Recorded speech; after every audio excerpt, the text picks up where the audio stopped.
The moment Bryce Caldwell's lacrosse stick slammed into Raven Whitmore's locker, denting the metal and trapping her calculus textbook inside. Every student in the hallway froze, but what they witnessed next would make Cedar Heights history. 3 varsity athletes had cornered the school's quietest honor student after she'd rejected their captain's prom proposal. Never imagining that the girl who spent lunch breaks reading in empty classrooms had been training in Muay Thai since age 9. The morning had started like any other Tuesday at Northridge Academy. Raven Whitmore sat in the back corner of her advanced physics class, methodically working through electromagnetic field equations while the rest of the class buzzed with prom gossip. At 17, Raven possessed an understated beauty that she actively downplayed: honey blonde hair, always pulled back in a simple ponytail. Clear blue eyes hidden behind thick-framed glasses she didn't actually need, and an athletic figure concealed beneath oversized hoodies. "Did you hear Bryce asked Mackenzie?" Someone whispered 2 rows ahead. "No way.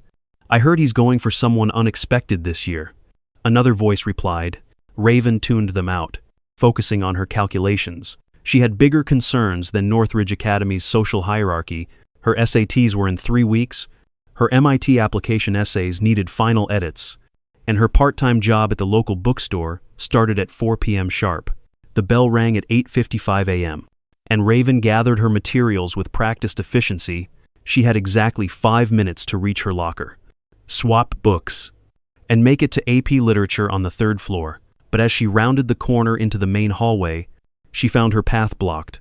Bryce Caldwell stood directly in front of her locker, his 6'2" frame casting a shadow across the polished floor. Captain of the lacrosse team, son of Cedar Heights mayor, and undisputed king of Northridge Academy, Bryce had the kind of calculated charisma that came from never hearing the word no. His 2 constant shadows, Derek Matthews and Connor Sullivan, flanked him like bodyguards. "Raven," Bryce said, his voice carrying that particular tone of someone who expected immediate attention. "We need to talk." Raven stopped, clutching her physics textbook tighter. "I have class in 4 minutes. This won't take long." Bryce's smile was magazine perfect, all straight white teeth and practiced charm. "Prom is in 2 weeks. His stomach dropped. She'd seen this performance before. Bryce's public proposals were legendary at Northridge. He'd ask girls in the most visible way possible, turning what should be a private moment into a spectacle. Most said yes immediately, either genuinely flattered or too intimidated by the social consequences of rejection. "That's nice," Raven said, attempting to sidestep him. "Excuse me, I need to." Derek moved to block her escape route while Connor pulled out his phone, clearly ready to record whatever was about to happen. "I'm asking you to prom," Bryce announced, loud enough for the rapidly gathering crowd to hear. "Raven Whitmore, will you be my date to senior prom?" The hallway fell silent. Dozens of students stopped mid-stride, their phones already out, capturing what they assumed would be another triumphant addition to Bryce Caldwell's highlight reel. Raven felt heat rise to her cheeks, but not from flattery. This wasn't a genuine invitation, it was a power play. She'd watched Bryce cycle through dates like seasonal fashion, each girl serving as a temporary accessory before being discarded with surgical precision. "Thank you," she said carefully, her voice steady despite her racing heart. "But I already have plans that night." The silence that followed was deafening. Someone actually gasped.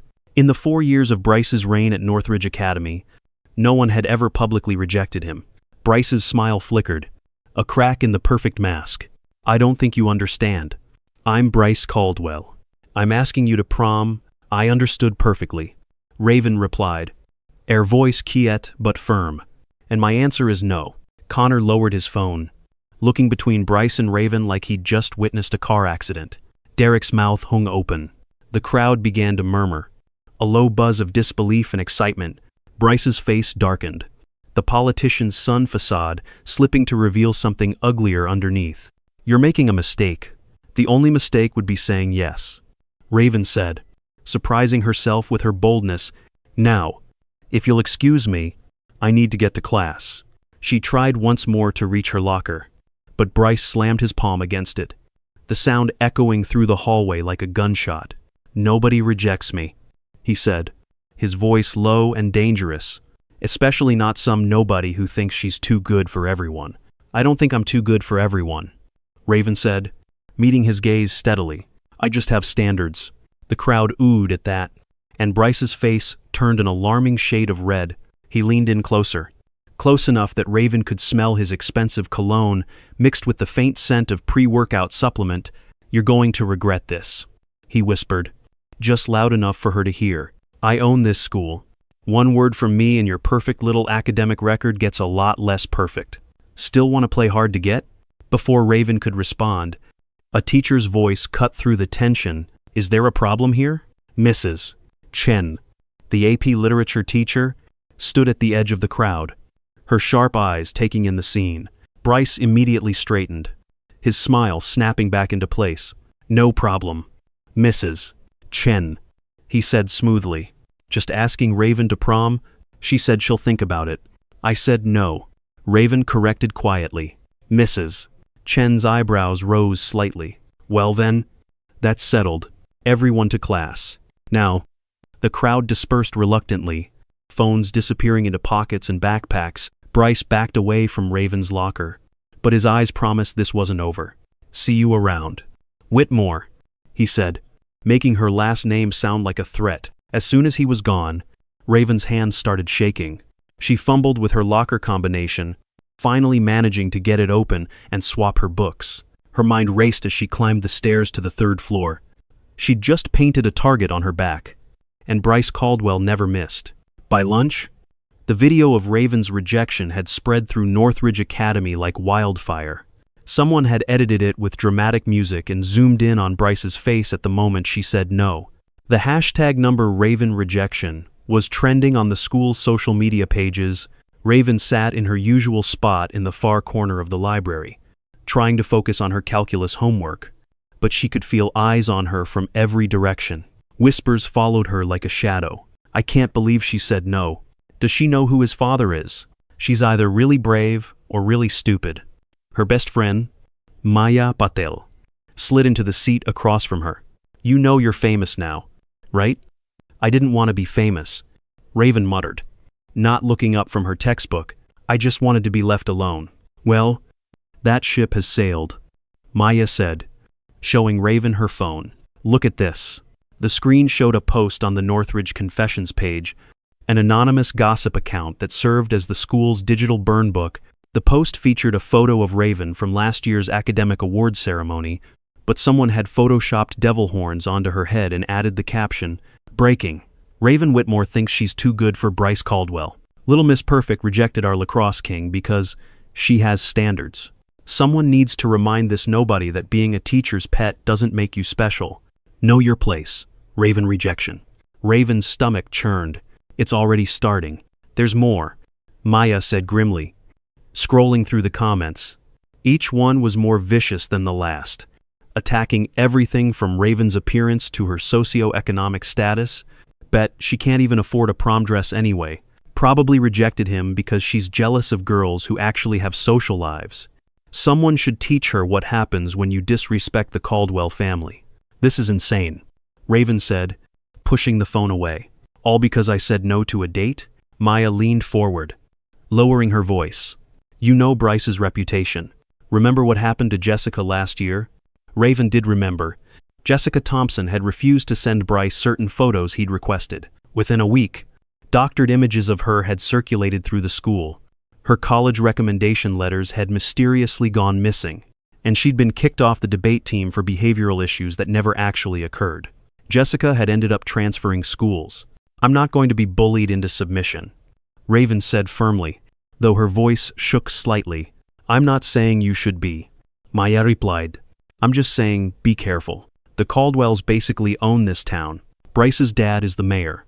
His mom runs the school board, and his uncle is the police chief. They're untouchable. The rest of the day was a nightmare. In every class, Raven felt the weight of stares and heard the whisper of rumors. Someone had drawn crude pictures on her lab station in chemistry. Her gym locker had been decorated with printed screenshots of the rejection video, each one defaced with increasingly creative insults. By the time the final bell rang at 3:15 p.m., Raven was exhausted. She just wanted to get her things and escape to the sanctuary of her job at the bookstore. But when she reached her locker, Her heart sank. The metal door was dented, clearly struck by something heavy. Her combination lock had been smashed, hanging uselessly from the latch. Inside, her carefully organized books and papers were in chaos, and her calculus textbook, the one she needed for tonight's homework, was wedged so tightly in the back that she couldn't pull it free. Having trouble? Raven spun around to find Bryce leaning against the opposite lockers, casually spinning a lacrosse stick in his hands. Derek and Connor stood behind him, smirking. "Did you do this?" Raven asked, though the answer was obvious. Bryce examined his lacrosse stick with exaggerated interest. "You know, it's funny how accidents happen. Lockers get damaged. Homework goes missing. College applications get lost in the system. Is that a threat?" "It's a reality check," Bryce said, his voice cold. "You embarrassed me today. Do you have any idea what that means? My father is already getting calls, asking if his son can't even get a prom date. You made me look weak." "That's not my problem," Raven said, trying to keep her voice steady even as her hands trembled. Bryce stepped closer, using his height advantage to loom over her. "Everything in this school is my problem, if I say it is. You can still fix this. Apologize publicly. Say you were confused. I agree to go to prom with me. Play the grateful girlfriend for a few months. Otherwise," he didn't need to finish. The implied threat hung in the air like smoke. Raven thought about Jessica Thompson. She thought about all the girls who'd said yes to Bryce out of fear rather than desire. She thought about her MIT application, her dreams, everything she'd worked for that could be destroyed with a few phone calls from the Caldwell family. Then she thought about her Thursday night Muay Thai classes at the gym across town, the ones nobody at Northridge Academy knew about. 3 years of training under Coach Natasha, a former professional fighter who'd taught her that real strength wasn't about physical power, it was about standing your ground when it mattered. "No," Raven said simply, Bryce's face contorted with rage. "You're going to regret." "Raven! There you are." They all turned to see Avery Chen jogging down the hallway, captain of the robotics team and Raven's project partner. Avery was one of the few students at Northridge who didn't seem impressed by the Caldwell name. "We have that presentation tomorrow," Avery said, slightly out of breath. "You ready to?" "Oh." She took in the scene, the damaged locker, Bryce's threatening posture, Raven's pale face. "Everything okay here?" "Everything's fine," Bryce said smoothly, backing up slightly. "Just chatting with Raven about prom. She already said no." Avery replied coolly. "Pretty sure that means the conversation's over." Bryce's jaw clenched. He wasn't used to being challenged, especially not by two girls who clearly didn't understand their place in Northridge's social hierarchy. "This isn't over," he said to Raven, ignoring Avery entirely. "Tomorrow, 4 p.m., auxiliary gym. We're going to settle this properly." "Settle what?" Raven asked. "The fact that I won't date you, that's already settled. Your attitude problem." Bryce snarled. "You think you're so smart, so above everyone else. Time someone taught you some humility." He turned and stalked away, Derek and Connor trailing behind him like loyal dogs. As soon as they were gone, Avery turned to Raven with wide eyes. "The auxiliary gym? Raven? You can't go. That's where they—" "I know," Raven interrupted. Everyone knew about the auxiliary gym. It was in the old wing of the school, supposedly closed for renovations, but mysteriously always accessible. No cameras, no teachers, no witnesses. It's where disputes were settled outside the bounds of school rules. "You have to tell someone," Avery insisted, Principal Morrison. "The police? Anyone." Raven laughed bitterly. "Tell them what? That the mayor's son invited me to a location on school property? He'll just say he wanted to apologize privately. And who's going to believe me over him?" She was right, and they both knew it. The Caldwell family's influence ran too deep. Even if she reported it, Bryce would spin the story, and Raven would be painted as either a liar or hysterical. That evening, Raven stood in front of her bedroom mirror, something she rarely did. She pulled her hair back into a tight bun, removed her unnecessary glasses, and really looked at herself. The girl in the mirror wasn't the shy bookworm everyone at Northridge saw. This girl had muscle definition from years of training, calluses on her knuckles from heavy bag work, and a core strength that came from thousands of kicks and knee strikes. She'd hidden this part of herself for so long, afraid that revealing her training would make her a target, would shatter the quiet, non-threatening image she'd cultivated, but maybe it was time to stop hiding. Her phone buzzed with a text from an unknown number. When she opened it, her blood ran cold. It was a photo of her MIT application, the one she'd submitted online last month. Across the top, someone had digitally stamped rejected in red letters. Another text followed. This could be real. 4 p.m. tomorrow. Come alone. Or I make some calls tonight. Raven stared at the threat, feeling something shift inside her. They wanted to intimidate her, to force her into submission through fear. But fear only worked if you let it control you. She opened her closet and pulled out her gym bag, checking the contents. Hand wraps, mouth guard, the compression shorts and sports bra she wore under her training clothes. If Bryce wanted to settle this properly, then that's exactly what would happen. But first, she had preparations to make. The next morning, Raven arrived at school early, before 7 a.m. The hallways were mostly empty except for janitors and a few overachieving students. She went straight to the main office, where Mrs. Patterson was already at her desk, sorting through attendance sheets. "Raven, dear, you're here early," the secretary said with a warm smile. "I need to file an incident report," Raven said calmly. "My locker was vandalized yesterday, and I've been receiving threatening messages." Mrs. Patterson's smile faded. "Oh my, do you know who's responsible?" Raven hesitated, then decided on honesty. "I have suspicions, but no concrete proof. I just want it on record in case things escalate." The secretary pulled out the appropriate forms, her expression concerned. "Of course. Dear, you're doing the right thing by reporting it. Has anyone physically threatened you?" "Not explicitly," Raven said carefully, "but I've been asked to meet someone at the auxiliary gym after school today, and given the context, I'm concerned about my safety." Mrs. Patterson's eyes widened. Everyone who worked at Northridge knew what the auxiliary gym meant. "You're not planning to go, are you?" "I haven't decided yet," Raven lied, "but I wanted to make sure there was documentation, just in case." She filled out the forms meticulously, detailing the locker damage, the threatening messages, and the invitation to the auxiliary gym. Mrs. Patterson made copies and promised to file them immediately. "Be careful, Raven," she said as Raven prepared to leave. "Some battles aren't worth fighting, and some are," Raven replied quietly. The day passed in a blur of tension. The harassment had escalated overnight. Someone had created a fake social media profile in Raven's name, posting embarrassing photoshopped images and crude comments. Her email had been signed up for hundreds of spam lists. During AP Chemistry, she discovered that someone had hacked into her lab report and replaced it with pages of obscenities, but Raven endured it all with a strange sense of calm. Each attack only strengthened her resolve. They were trying to break her before the confrontation, to ensure she arrived at the auxiliary gym already defeated. They had no idea they were only fueling the fire that had been carefully controlled for years. At lunch, Maya found her in their usual library spot. "Please tell me you're not actually going." "I filed a report this morning," Raven said, not exactly answering the question. "That's not enough, and you know it." Maya looked around nervously, then leaned in closer. "I heard Derek telling people that Bryce is planning to teach you a lesson you'll never forget. This isn't just about humiliation anymore. Raven, this is dangerous." Raven thought about all the girls who'd been taught lessons by boys like Bryce. Girls who'd been too afraid to speak up, too ashamed to ask for help, too broken to fight back. The cycle continued because no one ever stood up to break it. "Did you know that 1 in 4 girls experience some form of harassment or assault in high school?" Raven said quietly.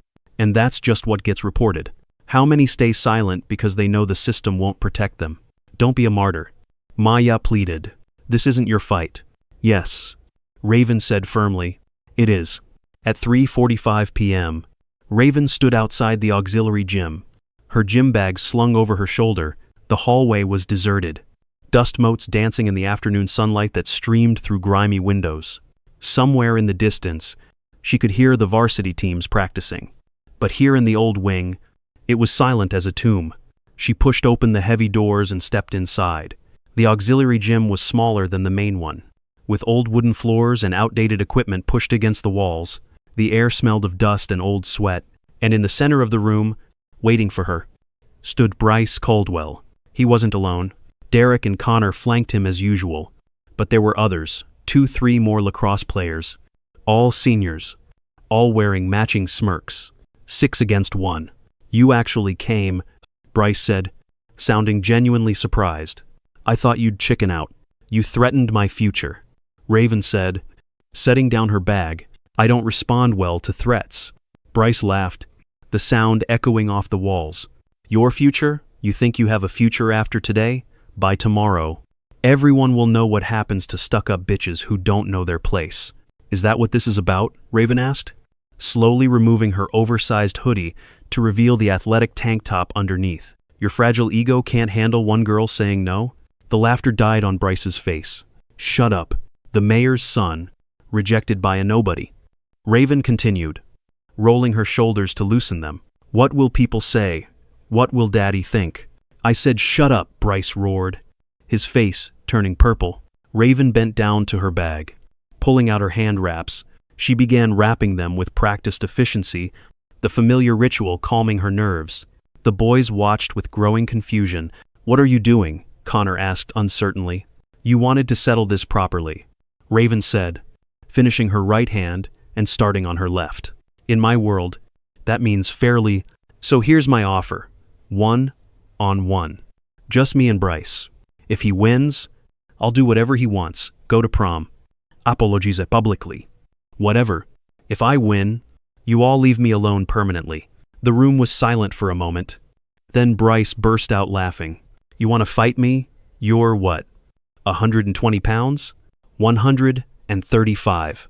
Raven corrected, standing up and sliding into her fighting stance. And I've been training in Muay Thai for 8 years. So what's it going to be? Bryce, are you brave enough to face me alone? Or do you need your boys to hold me down while you play tough guy? The challenge hung in the air. Bryce's buddies shifted uncomfortably, clearly not signing up for this. They'd expected tears, begging, maybe some harmless intimidation. Not this calm, prepared girl who moved like she knew what she was doing. This is stupid, Derek muttered. Bryce, let's just... Quiet. Bryce snapped. His ego wouldn't let him back down now. Not when she'd questioned his courage in front of his friends. Fine. 1-on-1. But when I'm done with you, you're going to wish you just said yes in the first place. The other boys backed up. Forming a loose circle, Raven took a deep breath, centering herself. Coach Natasha's voice echoed in her mind. Control the distance. Watch for telegraphs. Strike fast. Strike hard. Bryce approached with the confidence of someone who'd never faced real opposition. He was bigger, stronger, and used to overwhelming opponents with brute force, but he was also untrained, relying on size and intimidation rather than technique. Last chance, he said, raising his fists in what he probably thought was a boxing stance. Apologize now, and I'll go easy on you. Raven's response was to shift her weight onto her back foot, raising her lead leg slightly, the classic Muay Thai stance that had become second nature. With a roar of frustration, Bryce charged forward, throwing a wild haymaker at her head. It was exactly what Raven expected. She slipped inside his reach, his fist whistling past her ear, and drove her knee up into his solar plexus with explosive force. The impact folded Bryce in half, all the air leaving his lungs in a whoosh. Before he could recover, Raven grabbed his head in a clinch, delivering 3 more quick knees to his midsection. Years of conditioning on heavy bags had given her legs the power of baseball bats. She released him and danced back as he stumbled, gasping for air. The room had gone completely silent except for Bryce's wheezing. Get up, Raven said calmly. We're not done. Bryce's face was purple with rage and lack of oxygen. He straightened slowly, his eyes murderous. You little. He came at her again, more cautiously this time, but still telegraphing his intentions. A grab for her hair she parried and countered with an elbow to his ribs. An attempt to tackle her, she sprawled and delivered a knee to his exposed back. Each time he attacked, she was already moving, redirecting his force and punishing him for his mistakes. The other boys watched in stunned silence as their leader, the untouchable Bryce Caldwell, was systematically taken apart by a girl half his size. Fight back, Connor yelled. Stop playing with him. But Raven wasn't playing. She was teaching a lesson, showing them all what happened when you mistook quiet for weak, When you assumed that power came from size and social status, rather than training and discipline, Bryce was breathing hard now. His designer shirt soaked with sweat. He'd landed exactly 0 hits while absorbing dozens of strikes. His ribs ached, his legs shook, and his pride was in tatters. Had enough? Raven asked, circling him like a predator. With a scream of pure rage, Bryce made one last dispirited charge. This time, Raven didn't evade. She planted her feet, chambered her leg, and, as he came within range, she pivoted on her standing foot and whipped her rear leg around in a perfect spinning back kick. Her heel caught him square in the side of the head with a sound like a sledgehammer hitting wood. The force of the impact spun Bryce completely around before he crashed to the gym floor, unconscious before he hit the ground. The silence that followed was absolute. Derek and Connor stared at their fallen leader in shock.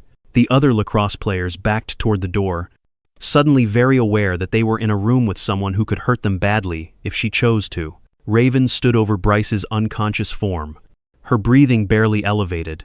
Then she did something none of them expected. She pulled out her phone and dialed 911. "I need an ambulance at Northridge Academy. Auxiliary gym in the East Wing," she said calmly. "A student has been injured and is unconscious. Possible concussion." "Yes. I'll stay on the line." She looked at the other boys, who seemed frozen in place. "I suggest you all stay put. The police will want to talk to everyone." "The police?" Derek squeaked. "But I filed a report this morning about threats and harassment," Raven interrupted. "I was lured here under duress and defended myself against an attacker who outweighed me by 80 pounds.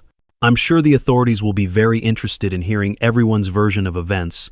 The reality of their situation began to sink in. They'd been part of a planned assault that had gone horribly wrong. Their privileged positions wouldn't protect them from assault charges, especially with Bryce unconscious on the floor. Within minutes, the auxiliary gym was flooded with first responders. Paramedics attended to Bryce while police officers took statements. Principal Morrison arrived, his face pale as he surveyed the scene. "Miss Whitmore," he said carefully, "can you explain what happened here?" Raven pulled up the threatening messages on her phone, showing them to both the principal and the responding officers. She explained the harassment, the destroyed locker, the threats to her college applications. She was calm, articulate, and had documentation for everything. "I tried to handle this through proper channels," she concluded, "but when I was threatened into coming here and then attacked, I defended myself." One of the officers, a woman with shrewd eyes, looked at the other boys. "Is this accurate? Was Miss Whitmore threatened?" The lacrosse players looked at each other, then at Bryce being loaded onto a stretcher, and realized their best option was the truth. One by one, they confirmed Raven's version of events, adding details about Bryce's plan to teach her a lesson. As the gym emptied out, Principal Morrison approached Raven. "I owe you an apology. I've clearly allowed a culture to develop in this school that made you feel unsafe. That ends now." Raven nodded, suddenly exhausted as the adrenaline faded. "What happens next?" "Bryce will face assault charges, as will anyone else who participated in planning this attack. The school will conduct a full investigation into the harassment you've faced, and I'll personally ensure that your college applications receive glowing recommendations that include how you've handled this situation with grace and courage." He paused, studying her with newfound respect. "Where did you learn to fight like that?" "Champion Muay Thai Academy, across town," Raven replied. "Coach Natasha is a former world champion. She taught me that fighting is always a last resort, but when you have no other choice, you fight to win." "Well, you certainly won today," Principal Morrison said, "in more ways than one." As Raven gathered her things, she noticed something pinned to the gym wall phone that had been recording the entire confrontation. She recognized it as Connor's likely placed there to capture her humiliation. Instead, it had recorded evidence of her justified self-defense. She took the phone and handed it to the nearest officer. "You'll want this as evidence." Walking out of the auxiliary gym, Raven felt like a weight had been lifted from her shoulders. She'd spent so long hiding her strength, afraid of standing out, afraid of making waves. But sometimes waves were necessary to clear the water. Her phone buzzed with messages from Maya and Avery, both frantically asking if she was okay. She smiled. typing back a simple response, "I'm better than okay. I'm free." As she pushed through the school's main doors into the afternoon sunlight, Raven knew that tomorrow would bring its own challenges. The video would spread, the gossip would explode, and she'd have to navigate the aftermath of destroying Northridge Academy's golden boy. But for the first time in her high school career, she wasn't afraid. She'd found her voice, used her strength, and stood up not just for herself but for every girl who'd been cornered, threatened, and silenced. The shy bookworm was gone. In her place stood a warrior who'd always been there, just waiting for the right moment to emerge. As the sirens faded into the distance and the sun began to set over Cedar Heights, one thing was crystal clear. Raven Whitmore was done being anyone's victim, and at Northridge Academy, the rules of power had just been rewritten by a girl with a textbook in one hand and a spinning back kick that could knock out anyone who thought otherwise. The video hit the internet at 7:23 p.m. that night. Within an hour, it had been shared over 5,000 times. By midnight, Northridge Girl Destroys Bully was trending nationally. The footage, captured by Connor's strategically placed phone, showed everything: Bryce's threats, his aggressive charge, and Raven's devastating spinning back kick that ended the confrontation in seconds. Raven sat in her bedroom, laptop open, watching the view count climb. Her phone hadn't stopped buzzing since the video went viral. Messages poured in from classmates who'd never spoken to her, distant relatives who'd seen the news, and strangers from around the world who'd been inspired by her story.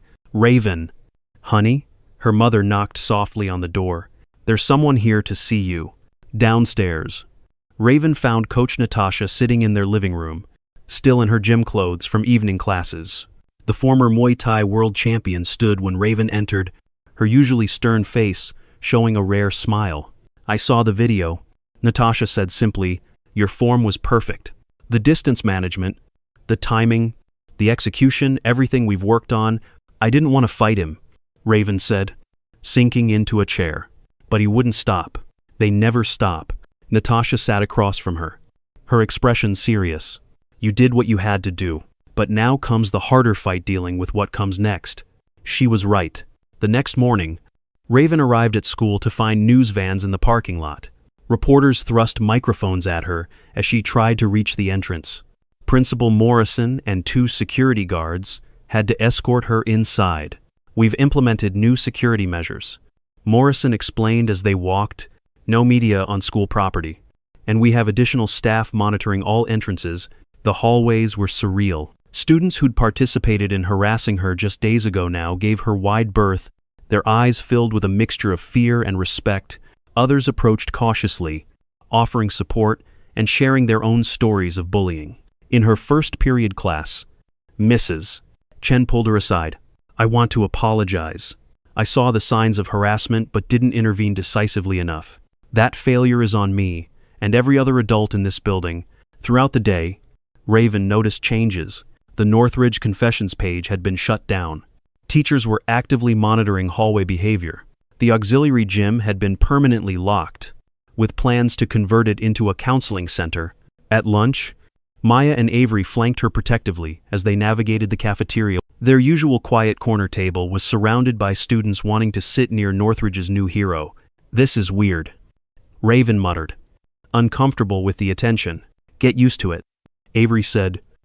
"You're basically a legend now. Did you see the news? 3 other schools in the district are implementing anti-bullying programs because of what happened." A freshman girl approached nervously, clutching a notebook.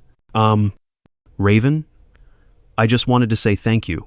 My older brother used to corner girls in empty classrooms and nobody ever stood up to him. Seeing what you did made me brave enough to report him." Stories like this continued throughout the day. Girls who'd been harassed, boys who'd witnessed abuse but been too afraid to speak up, teachers who'd failed to protect their students. All of them finding courage in Raven's example. After school, Raven was called to a meeting in Principal Morrison's office. She expected a small gathering but found the room packed. The superintendent, several school board members, her parents, and a woman in a sharp business suit who introduced herself as Diane Walsh from the district attorney's office. "Miss Whitmore," Diane began, "we've reviewed all the evidence from yesterday's incident. The video clearly shows self-defense, and combined with the documented harassment and threats, we won't be pursuing any charges against you. However, she continued, we will be filing multiple charges against Bryce Caldwell and his co-conspirators. Assault, conspiracy, harassment, intimidation, and attempted false imprisonment. These are serious charges. The superintendent leaned forward. We've also discovered that this wasn't an isolated incident. Our investigation has uncovered a pattern of systematic harassment by certain student athletes, enabled by a culture of silence and intimidation. Raven's mother gripped her hand. What does this mean for Raven's safety? The Caldwell family has already retained counsel. Diane replied. They're pushing for a plea deal to avoid trial. But that decision ultimately rests with Raven. If she's willing to testify, we can ensure maximum consequences. I'll testify, Raven said without hesitation. How many other victims never got justice because they were too scared? This ends now. That weekend, something unexpected happened. Raven received a call from the mayor's office, not from Mayor Caldwell, but from Deputy Mayor Patricia Hughes. Miss Whitmore, I'm calling to inform you that Mayor Caldwell has taken a leave of absence pending an ethics investigation. Evidence has surfaced of multiple instances where he used his position to cover up his son's behavior. The city council has asked me to step in temporarily. Additionally, Patricia continued. We'd like to offer you a position on the mayor's youth advisory council. Your courage has sparked important conversations about power, privilege, and accountability in our community. We need voices like yours. Raven was speechless. In less than a week, she'd gone from invisible target to community advocate. It was overwhelming. The following Monday brought another surprise. Coach Natasha arrived at school with a proposal for Principal Morrison. Within an hour, they'd announced a new partnership. Champion Muay Thai Academy would provide free self-defense classes to all Northridge students, with special sessions for those who'd experienced harassment or assault. Your student showed us what's possible when we teach kids to defend themselves, Natasha told the assembled faculty, not just physically, but mentally and emotionally. Real strength comes from knowing you can protect yourself and others. Raven was asked to help teach the first class. Standing in the main gymnot, the auxiliary one, she faced a crowd of over 200 students. Some she recognized as former victims, others as former bullies seeking to change. The first thing you need to understand, Raven began, her voice carrying clearly through the space, is that self-defense isn't about hurting people. It's about creating safety for yourself and others. It's about having options. When someone tries to take your choices away, she demonstrated basic stances and strikes, but spent more time on awareness, de-escalation, and knowing when physical force was truly necessary. Students who'd once whispered about her in hallways now hung on her every word. 3 weeks later, Bryce Caldwell's trial began. The courthouse was packed with media, students, and community members. Raven sat in the witness box, facing the boy who'd tried to destroy her. He looked smaller somehow, his golden boy swagger replaced by the hollow eyes of someone facing real consequences for the first time. He said, "No one rejects him." Raven testified, her voice steady. "He threatened my college applications, my future, everything I'd worked for. When intimidation didn't work, he escalated to physical violence. The defense tried to paint her as the aggressor, focusing on her martial arts training, but the video evidence was damning. And when Derek Matthews took a plea deal and testified about Bryce's pattern of behavior, the case was essentially over. Bryce was found guilty on all charges.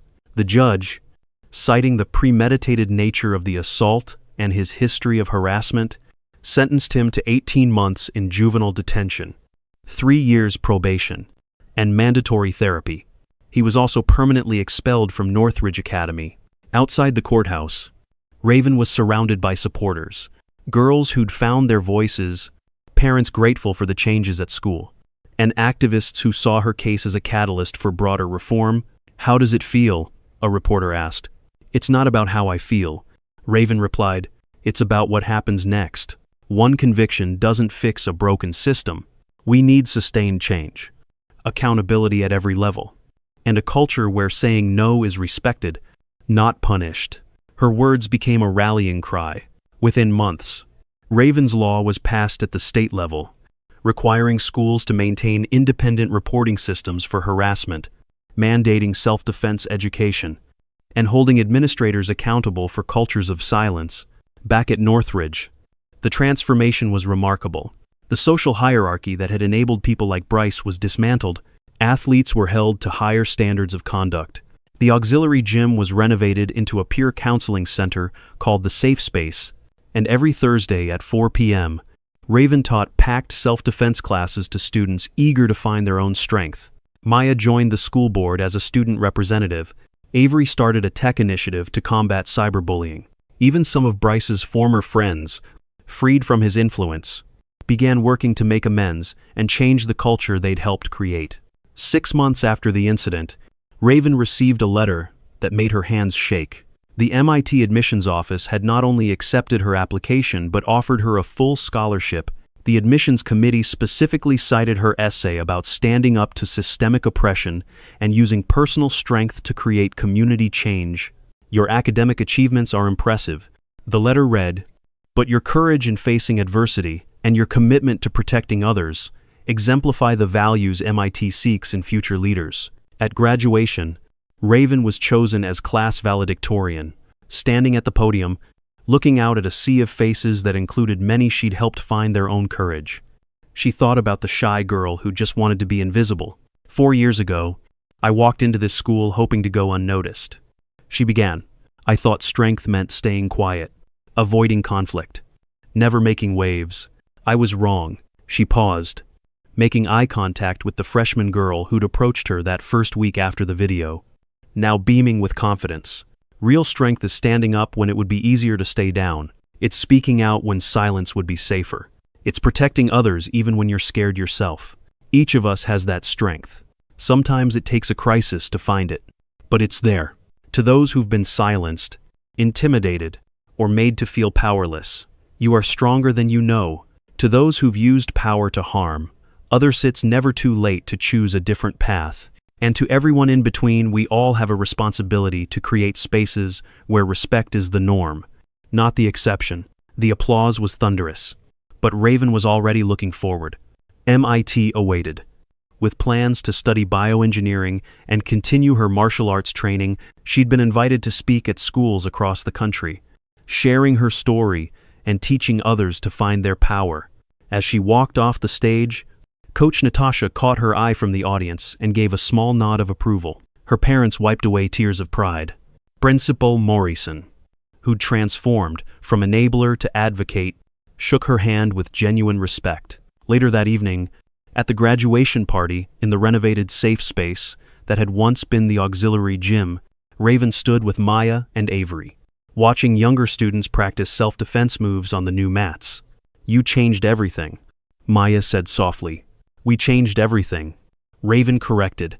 "I just threw the first kick." As the sun set over Cedar Heights, casting long shadows through the windows, Raven thought about all the quiet kids in all the schools who were told to know their place, to accept harassment as the price of existence, to choose survival over dignity. Her phone buzzed with another message, this time from a girl in Japan who'd started her own self-defense program after seeing Raven's story. Another ripple in an ever-expanding pond. The girl who'd wanted to be invisible had become a beacon, the bookworm had become a warrior, and the single word no had become a revolution. As she left Northridge Academy for the last time, Raven paused at the main entrance. A new plaque had been installed beside the doors, engraved with words that would greet every student who entered. Strength is not the absence of fear, but the courage to stand despite it. In memory of the silence that once ruled these halls, and in honor of every voice that dared to break it, below, in smaller text, dedicated to all who find their power when it matters most, Raven smiled, shouldering her bag, the same one that had once carried hidden hand wraps and mouthguards, now filled with college acceptance letters and memories of transformation. The meek hadn't inherited the earth, they'd learned to defend it. And in a world where bullies had once ruled through fear, the quiet ones had found their roar. The revolution that started with a prom rejection and ended with a spinning back kick had become something far greater, a movement that proved power wasn't about taking what you wanted, but protecting everyone's right to say no. And somewhere in juvenile detention, Bryce Caldwell attended his mandatory therapy sessions, slowly learning what true strength looked like. Not everyone got a redemption arc, but everyone got a chance to change. That was the real victory, not in the knockout, but in the culture that rose from its ashes. The shy girl was gone. The warrior remained. And at schools across the country, kids who'd once walked in fear now walked with purpose. Knowing that someone had shown them the way, the story that began with "nobody rejects me" had ended with everyone learning they could. 3 years later, Raven stood in the MIT Media Lab, presenting her final Projecta, virtual reality self-defense training system designed for assault survivors with PTSD. The technology allowed users to practice defensive techniques in a safe, controlled environment, gradually building confidence without retriggering trauma. The system adapts to each user's comfort level. She explained to the panel of professors and investors, someone who's experienced violence can start with simple awareness exercises and progress at their own pace. In the audience sat Coach Natasha, graying now but still formidable, and beside her, an unexpected guest, Derek Matthews. After serving his sentence, Derek had reached out to Raven with a genuine apology and a request to help. He now worked with at-risk youth, sharing his story as a cautionary tale about mob mentality and the courage it took to break free from toxic leadership. The prototype has already helped 47 survivors in our pilot program. Raven continued, but this is bigger than technology. It's about democratizing self-defense, making it accessible to those who need it most, but might be too traumatized to walk into a traditional gym. After the presentation, as congratulations poured in and investors lined up to fund her project, Raven's phone buzzed. It was a message from the latest student to join the self-defense program at Northridge. "Thank you for showing us we don't have to be victims. Today I said no to someone who wouldn't take it for an answer. I remembered your words, we all have power. Sometimes we just need permission to use it." Raven smiled, thinking of all the invisible kids finding their voices, all the bullies learning accountability, all the schools transforming their cultures.